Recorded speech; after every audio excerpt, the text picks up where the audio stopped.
Hello there, people of the internet. It's been a minute since I've made a video talking about the Ruger Mini 14, so that's what we are talking about today.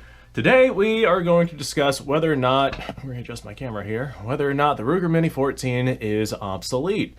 Now that being said, a lot of people kind of don't really understand what the word obsolete means, so a couple of caveats. Obsolete does not mean bad. Obsolete does not mean that it cannot get the job done. I killed a deer with my muzzleloader last season, so muzzleloaders can still get the job done. But the technology available now in comparison to the technology that was available during the time of muzzleloaders has radically and dramatically changed. So from a standpoint of the definition of obsolete, which I will discuss here in a second that we're using for today's video, something like a muzzleloader, even though it would still work in certain situations, would be considered obsolete because of the technology that is being used. So obsolete, there's a couple of different definitions of obsolete, but we are going to go with the one that basically means out of date in comparison to available modern technology. Now, another caveat, whenever we're talking about the Ruger Mini 14, we're talking about the standard base Ruger Mini 14. You can even include the old school tactical models back whenever this design had first come out. But if you want to go adding modern stocks to this thing so you get all the modern accessories and you essentially have an AR-15 with extra steps, that's not what we're discussing here because that is a modernization of the Ruger Mini 14 and it becomes less of the Ruger Mini 14 and more of a modern version. It's like if you had a 1952 Bel Air, right? And you throw a Hemi engine in it in replacement of that inline 6-cylinder engine. Yeah, you kind of have a 1952 car, but it's not really a 1952 car because it's got all this modern feature stuff in it. So that's kind of my mindset and thought process behind this. So we're going to be talking about the Ruger Mini 14 as it originally was, not a modernized version of it, because you can modernize anything. There's modernized muzzle loaders out there that absolutely blow the muzzle loaders of yesterday out of the water. So as far as the Ruger Mini 14 is concerned, there is a lot going for it. So it is a semi-automatic self-loading rifle. And there's a lot of different variations out there. There's ones with folding stocks, and there's ones with all sorts of different things going on with it. But all of that included, I think that we're going to go ahead and talk about the model that I have right here. You can go ahead and include other models if they are time period correct if you would like, but we're going to talk about this one right here. So, a couple of upsides with the Ruger Mini 14. It is chambered in 223/556, depending on year, make, production, etc., etc. And with that chambering, the ammunition is incredibly available. There's even some interchangeability between the Ruger Mini 14 magazines and AR-15 magazines. As a matter of fact, there are several magazines out there that have both a Ruger Mini 14 magazine cutout slot and a AR-15 magazine cutout slot on the same magazine, so you could essentially use them interchangeably. I've seen them before. I do not currently own one, but I have seen them before. And they will work in both platforms. If you get yourself an AR mag that actually fits into your Ruger Mini 14 and you drill yourself a hole right there, it is absolutely possible for you to use AR mags in your Ruger Mini 14. Vice versa. So all of that being said, there's a couple of downsides with the Ruger Mini 14 with the magazine process. These right here are a rock and lock system, meaning nose in first, and then you gotta line everything up properly and kind of finagle it in there, which is very difficult to do while it's laying down like that. It's very similar to that of an AK-47, but it is an antiquated magazine insertion design in comparison to something that is like a push-in magazine, which came on the AR platform and is still very predominantly used nowadays. The push-in magazines are just simpler and easier to use than something like a rock and lock system, which I have seen tons of people mess up with and fumble with over my times of being in the firearms community. So, with this being an external magazine, a good thing for the Ruger Mini 14, you could have whatever capacity you want. They make 100-round drums for this thing, they make 30-round mags, they make 5-round mags. This right here is my hunting magazine. This is a 5-round mag that I just kind of put inside of the rifle, and it serves its purpose extremely well. A huge downside for the Ruger Mini 14, which is just indicative of the design, and every design that has this particular setup also has this issue. There's a big hole in the receiver right here that would allow gunk and dirt and debris, mud, blood, whatever it is you're dealing with, to get inside of here and essentially cause the system to fail, because right here's your fire control group and whatnot. The hammer is in there, the firing pin's right there, this is the rear of the bolt right there. There's just a lot of accessibility to the inside of the gun right here, and there's not much that you could do about that. There's no dust cover, no anything to stop debris from getting into that hole and causing issues down the road. So that is definitely a huge design flaw in comparison to something like the AR, which is an extremely closed-off system. Another downside to the Ruger Mini 14, there's no real good way to mount optics onto this thing without the addition of some kind of Picatinny rail or something like that. But even with the mounting of optics, which it is definitely possible, this right here is a top eject rifle. So the likelihood of malfunctions from having an optic up here that blocks the top ejection system, it just dramatically increases the likelihood of you having some kind of malfunction with your rifle.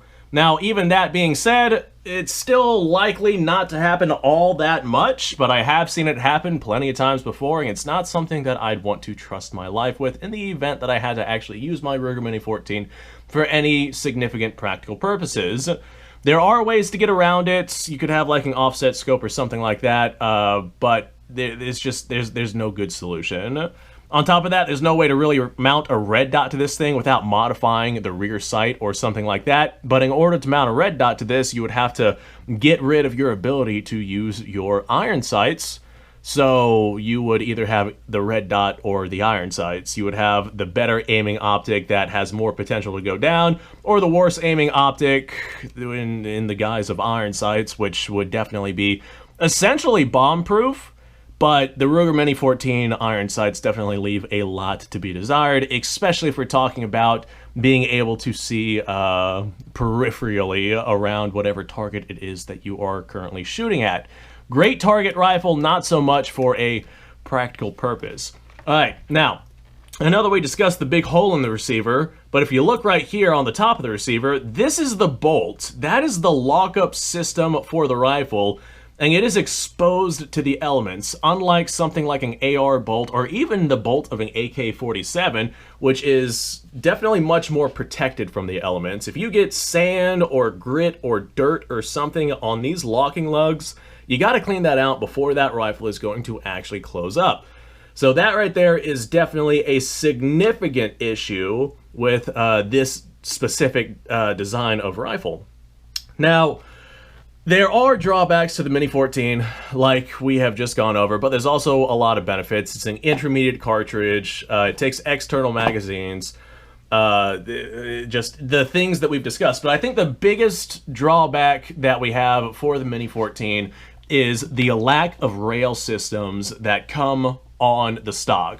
Like, as far as the firearm itself goes, the Mini 14 itself, the guts that actually mechanically work the firearm, those are adequate enough to be usable absolutely nowadays, other than the fact that we have so much exposure all along basically everything on the receiver. But it's adequate enough to be viable for a modern day context. What really makes the Ruger Mini 14 essentially obsolescent, not necessarily obsolete, but obsolescent, is going to be the stock design, and it's just indicative of the design for the time period where this had come out. Wood stocked, like just wood and metal guns in general, were the go-to de facto thing that people leaned towards during the time period where this was designed. Now, there are some updated Ruger Mini 14s out there, and you could absolutely get a Ruger Mini 14 that had a more adequate stock design that has M-Lock or Picatinny or Keymod or whatever rail system it is that you're wanting, so you could mount things like flashlights or various optic system mounts that are a little bit easier to put on than what we have here on the stock wooden steel Mini 14 that we have in front of us right now. There's definitely Ruger Mini 14 stocks out there that allow that, but as we upgrade to those stocks, we're essentially trying to make it have the compatibility of that of a modern AR-15. Now, even with that upgraded stock and whatnot, it's still not going to be as good ergonomically speaking, or even, what am I trying to say here? Accessibility speaking as the AR, just because of the handguard right here, the way that this is designed.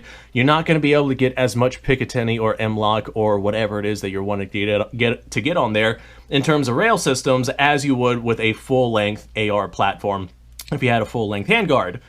You could maybe fit 3, maybe 4 slots on a stock of this size before it starts to become an issue with your grip situation. Now, in terms of the rail system and the size of the rail system, that is like really nitpicky as far as I'm concerned. Even if you had just 1 or 2 M-Lock rails or 1 or 2 Picatinny rails, or just even if you had a minimal amount to be able to mount something to your stock, it would definitely dramatically increase the viability of the platform. So if you're not going to get it dirty, if you're in a situation where you don't have to worry about like mud or funk or whatnot getting into the action of the rifle, then this right here does make a good viable option. If you're in daylight and you don't need a flashlight on your rifle, which might happen, might not happen, who knows what kind of situation you're going to find yourself in, or you don't need, lasers or IR or whatever it is that you have on it, then this right here could absolutely 110% handle whatever job it is that you are needing to handle. However, that being said, just because of the modern technology that is currently available, if you had something like this and somebody showed up who wanted to take you down and they were armed with a modern AR that had, say, IR on it and they were attacking you at night, you would not stand a chance. If somebody was utilizing modern technology against somebody who was utilizing this, then they would be taken out very, very quickly. And that is why I would say the design of the Ruger Mini 14 is definitely on the obsolescent side. Not necessarily obsolete. I would gauge something more like a bolt-action rifle to be definitely more on the obsolete side in the gaze of technology base, not necessarily the gaze of still being used base, because bolt-action rifles are still being used, muzzleloaders are still being used. But I would start calling the Ruger Mini 14 obsolescent, because in certain situations where modern technology would absolutely shine in terms of capabilities to the shooter, you would basically be completely incapable as a shooter if you were to be armed with a Ruger Mini 14. And the big part of that has to do with nighttime and lack of being able to see. If you don't have a white light on this thing, which other people could also see if you did have a white light on this thing, you would not be able to see at night. If somebody else had IR, which you could not see if you did not have infrared technology or night vision or something like that, then they could see you just fine. You could not see them, and you wouldn't know that they're there until you got 4.5 holes in your chest. So, yeah, just the technology that is available nowadays makes this platform less viable. Now, that being said, I know I've said that being said a bunch, the amount of situations that you would find yourself in that this could not handle is extremely minimal. For the most part, the situations that, even in situations like what we see overseas going on right now, something like this right here would absolutely 110% still make someone quite a viable threat, but the modern technology we have kind of negates that in certain situations. So I guess it depends on the situation that you find yourself in and what it is that you're going to use the rifle for, but in the gaze of what's available now compared to what was then, yeah, I would go ahead and classify the Ruger Mini 14 as obsolescent. Still a fantastic gun, still one of my all-time favorites, just definitely behind the curb. Okay, well, thanks for watching, folks. I appreciate your time. Like, subscribe, share. Description below has a link to all sorts of stuff. Go check it out. You guys go off, have yourself a fantastic day. I'll see you on the next episode.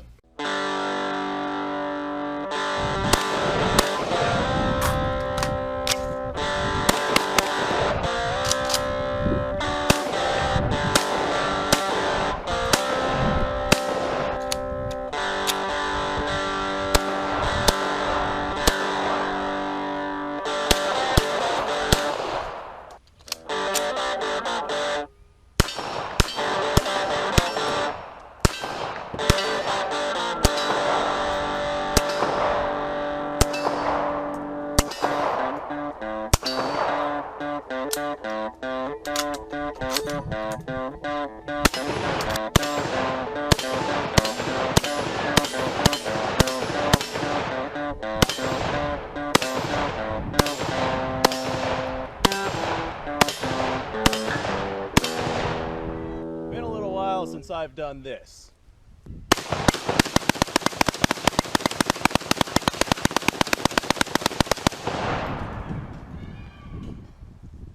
Bonnie and Clyde be damned.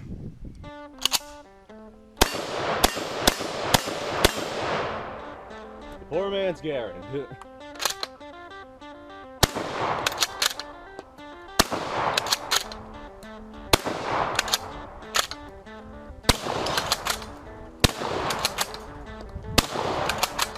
It's a shame that bolt-action shotguns aren't more mainstream.